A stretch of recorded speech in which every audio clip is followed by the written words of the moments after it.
इस लेसन में हम बात करेंगे tax benefits of a loss. क्या मीनिंग है इसका कि अगर किसी भी कंपनी को कॉरपोरेशन को किसी साल में लॉस हो जाता है तो वो कैसे उसकी रिकवरी करते हैं, उसकी अकाउंटिंग कैसे होती है, वो हम इसमें डिस्कस करेंगे।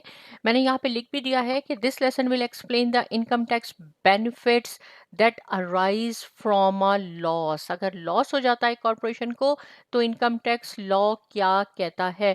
When a corporation incurs a loss, that loss can be used to reduce past income taxes previously paid and the future income tax otherwise payable। क्या मीनिंग है, इस लेसन में हम फोकस करेंगे सिंपल इस पार्ट में कि reduce the past income tax previously paid.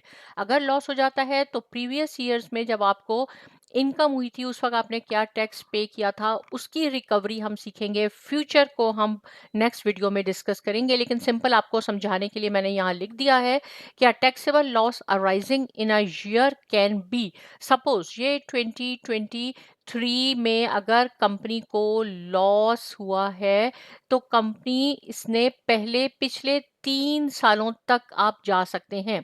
Means 2022, 2021 और 2020 में जो आपने टैक्स पे किया था उसकी रिकवरी कर सकते हैं। और आगे कहाँ तक जा सकते हैं, अप टू 20 years तक आप आगे जा सकते हैं, जिसको हम क्या कहते हैं, कैरी फॉरवर्ड और कैरीड बैक। लेकिन इस लेसन में हमारा फोकस है कैरीड बैक पे। जहां आप रह रहे हैं जिस जुरिस्डिक्शन में, काइंडली आप चेक कर लीजिए लेकिन ये मैं आपको नॉर्थ अमेरिका के इसके लिए बता रही हूँ कि अप टू 20 years आगे जा सकते हैं। और अ लिटिल बिट डिफरेंस है यूएस में, लेकिन कनाडा में अप टू 3 years तक जा सकते हैं। लेकिन बहुत बेहतर होगा कि आप लोग जिस जुरिस्डिक्शन में है वहां से अच्छी तरह पहले ये कंफर्म होना चाहिए। If the loss is not use, कह रहा है अगर कैरी बैक, अगर लॉस हो गया और कॉरपोरेशन ने कैरी बैक भी नहीं किया, कैरी फॉरवर्ड भी ये इसको नहीं यूज किया, यानी पिछले 3 सालों तक जो भी टैक्स दिया था उसकी रिकवरी नहीं की, या कैरी फॉरवर्ड नेक्स्ट 20 साल तक नहीं किया, तो वो हमारा एक्सपायर हो जाता है बेनिफिट। ये नहीं होता कि कंटिन्यूसली चल रहा है, आप किसी वक्त भी उसको यूज कर सकते हैं, नहीं, वो एक्सपायर हो जाएगा। Some capital losses do not expire. Again हमारा ये टॉपिक नहीं है, हमारा टॉपिक ये है carried back and use to reduce the taxable income of any of the previous 3 years taxation years for a refund of tax previously paid। इसको हम example के थ्रू समझते हैं तो आपको ये कॉन्सेप्ट ज्यादा समझ में आएगा। सपोज एबीसी कंपनी है, 2011 से 2015 तक का डाटा सपोज मैंने लिया है, ये जस्ट मैंने सपोज किया है कि टैक्सेबल इनकम थी। आपको ये अच्छी तरह मालूम होना चाहिए कि अब के टैक्सेबल और अकाउंटिंग इनकम डिफरेंट होती है। किसी भी कंपनी की सपोज ऐसे हो सकता है कि अकाउंटिंग इनकम में तो उसने बिलियन ऑफ डॉलर्स का प्रॉफिट शो किया है, लेकिन टैक्सेबल इनकम में लॉस भी हो सकता है। या टैक्सेबल इनकम में आपको प्रॉफिट हो तो अकाउंटिंग इनकम में आपको लॉस हो सकता है। ये टेम्पररी और परमानेंट डिफरेंसेस जो हम पहले लेसन में अच्छी तरह डिस्कस कर चुके हैं उसकी वजह से होता है। एनीवे ये कंपनी है एबीसी, इसको 100K का ये टैक्सेबल इनकम थी इसकी 100, यानी यहाँ इसको 4 years में प्रॉफिट हुआ और ये टैक्स रेट है। यहाँ इसने 2021 में 40,000 टैक्स दिया, फिर यहाँ पे भी 40% टैक्स रेट था, 96,000 दिया 240 का 40%। सिमिलरली ये सारे इसने 4 साल में टैक्स पे किए। लेकिन क्या हुआ, 2015 में इसको 500,000 का लॉस हो गया।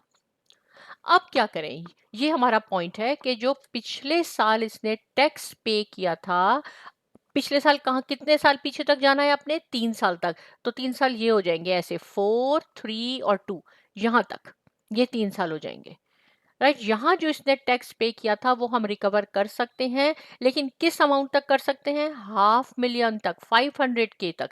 यानी कि हम ये तीनों साल को जमा कर लेंगे, ये टोटल आई बिलीव कि ये 700K होता है। तो 700K नहीं, 500K पे जो टैक्स पे किया है। लेकिन ये कौन क्या रूल हो सकता है कि हम 2012 से शुरू करें इसको, हम ऐसे आए, या हम यहाँ से ऊपर जाएं, राइट, या हम पहले ये ले लें, इस तरह का कोई रूल नहीं है। 3 साल है, आपकी मर्जी है कि आप किसी भी साल को आप पहले काउंट कर सकते हैं 500 कैलकुलेट करने के लिए। लेकिन हाईली रिकमेंड किया जाता है कि आपने जहाँ पे 3 साल हुए ना, आपने ऐसे रिवर्स जाना है, वहाँ से स्टार्ट करें। ऐसा यहाँ से क्यों स्टार्ट करें 2012 से, मैं अभी आपको आगे जाके बताती हूँ। ये रिकमेंडेशन है लेकिन रूल नहीं है। आप ये पहले ले लें, पहले ये ले लें, पहले ये ले लें, ये आपकी मर्जी है। अब हम यहाँ से शुरू करते हैं, राइट। सपोज मैंने 240 यहाँ से ले लिया, 500 करना है, 160 ये हो गया, तो ये कितने हो गए, 400 के हो गए। 400 ये तो पूरा यूटिलाइज हो गया, यानी ये हम 100% रिकवर कर सकते हैं, ये हम 100% रिकवर कर सकते हैं। लेकिन ये 300 नहीं लेंगे क्योंकि हमें 500 तक जाना है, तो इसमें से सिंपल हम 100 के लेंगे और 37% उसका इंटरेस्ट रेट होगा, जो अभी आपने कैलकुलेट करना होगा। ये नहीं लेना क्योंकि ये 300 पे 37% दिया है। तो आई होप आपको ये बात समझ में आ गई है। 240 प्लस 160 400, 400 प्लस 100 500, और 500 तक ही आपने जाना है। तो यहाँ मैंने ये कैलकुलेट कर लिया कि 100 में 30 का 37% 37,000 है। इसको आप टोटल कर लें तो 189,000 हम रिकवर कर सकते हैं, जो हमने पहले टैक्स दिया था। यहाँ पे मैंने क्या लिखा है, if 2015 loss is carried back to the previous 3 years applied to the older year first. ये ओल्डर ओल्डर ईयर है ये वाला, इससे हमने शुरू करना है। ये रिकमेंडेशन है, रूल नहीं है। Will realise a tax recovery benefit as follows, जो मैंने आपको बताया वो यही है। ये 2015 में जहां उसको लॉस हुआ है, वो लॉस को रिकॉग्नाइज भी करेगा और रियलाइज भी करेगा। देखेंगे दो आपके पास डिफरेंट टर्म्स हैं। रिकॉग्नाइज कब करेगा, 2015 में ही करेगा। रियलाइज कब करेगा, एंट्री कब पास होगी, वो भी आपकी 2015 में ही होगी, क्योंकि कैरी फॉरवर्ड में ये थोड़ा सा डिफरेंस होगा जो मैं आपको समझाऊंगी। जर्नल एंट्री क्या होगी, इनकम टैक्स रिफंड रिसीवेबल। कहीं किसी बुक में आप देखेंगे रिफंड का वर्ड यूज नहीं होगा, लेकिन जिस ऑर्गेनाइजेशन में आप काम कर रहे हैं अकॉर्डिंग टू दैट आपने यूज करने हैं words. Income tax refund receivable 189, और इसका क्रेडिट हो जाएगा, ये डेबिट है, और इसका क्रेडिट हो जाएगा, ये 2015 है।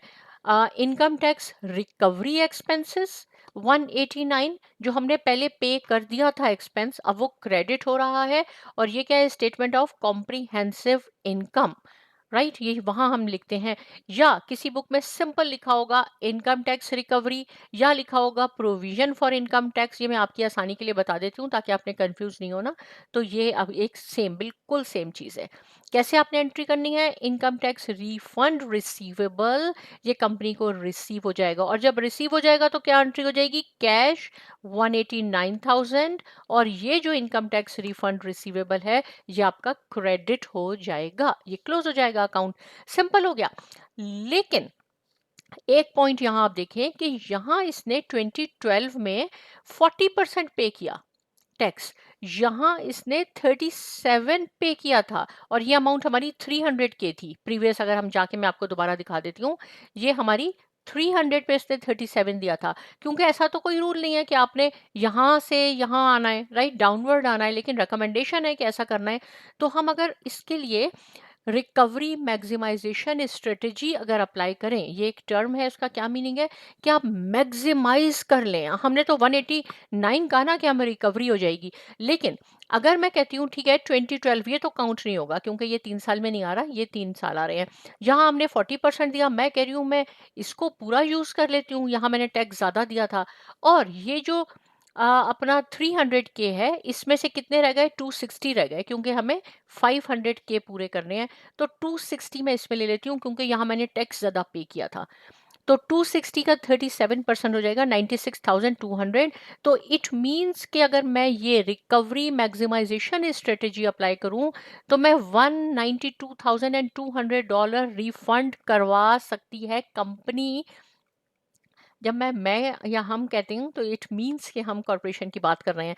तो पहले हमने क्या किया था लास्ट स्लाइड में कि हमारी जो रिकवरी थी वो 189 थी, लेकिन अगर हमने रिकवरी मैक्सिमाइजेशन स्ट्रेटेजी यूज की तो ये 192,200 हो गई। ये भी आप कर सकते हैं, लेकिन इसमें थोड़ा सा प्रॉब्लम हो जाता है। इसको हम कह देते हैं कि थोड़ी सी यहाँ पे गैम्बलिंग है। उसका क्या मीनिंग है, देखें, अगर तो ये ठीक है। अब क्या हुआ, 2016 में कंपनी को हमने ये स्ट्रेटेजी यूज की और 192 और 200 हमने क्लेम कर लिया।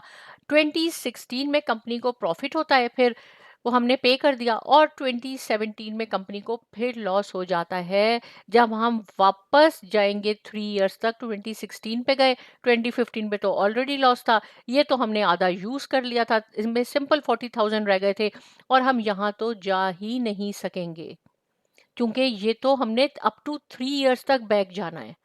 राइट, मैंने अभी कहा था मैं आपको बताऊंगी कि ऐसे हम क्यों आते हैं, यानी टॉप टू बॉटम इसलिए आते हैं कि अगर हमारे पास फ्यूचर में लॉस हो जाए तो हम प्रीवियस अप टू 3 इयर्स तक जा सकें। आई होप कि ये आपको बात समझ में आ गई होगी, इसलिए इसको कहते हैं इसमें थोड़ा सा गैम्बल होता है। तो बेहतर ऑर्गेनाइजेशंस क्या करती हैं, बेशक उनको रिकवरी कम हो रही होती है, लेकिन वो प्रेफर करते हैं कि वो टॉप टू बॉटम आए। आई होप कि आपको ये कॉन्सेप्ट क्लियर हो गया होगा। और इसकी हेडिंग भी यही है, choice of a carry back share, के क्या चॉइस होनी चाहिए, चॉइस होनी चाहिए टॉप टू बॉटम। लेकिन अगर कोई पॉइंट समझ में नहीं आया, आप मुझसे पूछ सकते हैं। साइमा अकेडमी को लाइक कीजिए, शेयर कीजिए, सब्सक्राइब कीजिए। मिलते हैं नेक्स्ट लेसन में, और बहुत शुक्रिया।